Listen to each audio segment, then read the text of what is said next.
For a lot of people, Yom Kippur is like whack-a-mole. You think you've beaten it because you've lost the weight, or you've stopped swearing, or you've stopped smoking, or you've eaten your last piece of triple chocolate caramel swirl cheesecake. And somehow, the problem just pops back up again. Now, I know there's a mitzvah to lose weight, but apparently there's also a mitzvah to return lost objects, which is the problem I have. Should you bother asking forgiveness on Yom Kippur if you know you're just going to sin again? And is there a way to break that cycle? Find out with me after the jump.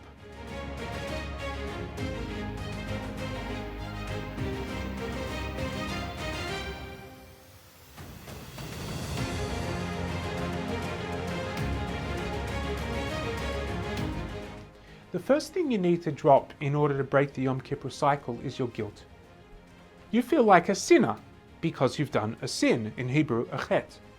The word chet, though, doesn't actually mean sin.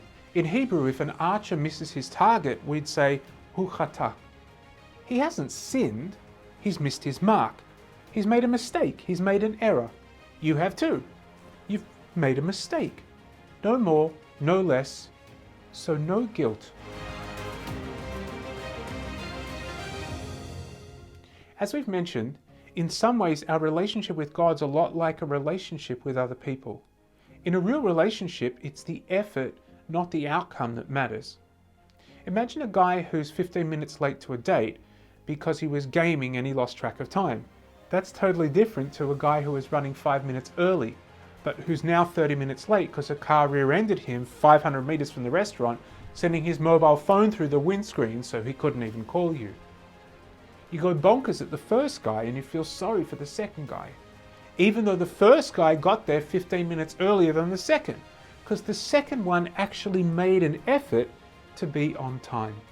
In a relationship, if you're making the effort, you're already most of the way there to achieving. My Uncle Harold also taught me a really important lesson in reframing effort. He used to cold call for work, and he told me that he found that he averaged a sale once every 12 calls. So when someone would say no to him on the phone, which you and I would call a rejection, he would say to himself, I'm 1/12 of the way to a sale, and the next call, I'm 2/12 of the way to a sale. He understood that he was climbing a ladder and that every call was another rung closer to the top. One thing that's made a huge difference for me this past year is what I call the Seinfeldian chain. A young comedian asked Jerry Seinfeld how he writes such great jokes. He said, write a lot. And how do you write a lot? Seinfeld said, write every day. The comedian frowned at Seinfeld, having hoped for something, a little more profound. You don't understand, said Seinfeld. You take a big wall calendar, and every day that you write, you put a big X over that day. Eventually, you'll make a chain of days. Just don't break the chain. Rome wasn't built in a day, but it was built daily. Just keep putting one foot in front of the other, and you'll get there. In the Ashrei prayer, we say God is close to all who call to Him sincerely. If you're trying your best and you've got a staged plan to stop making those mistakes, you can apologize and ask God for help to overcome those issues this Yom Kippur and be 100% sincere about it. If you've enjoyed this video, then please consider subscribing and pressing the like button.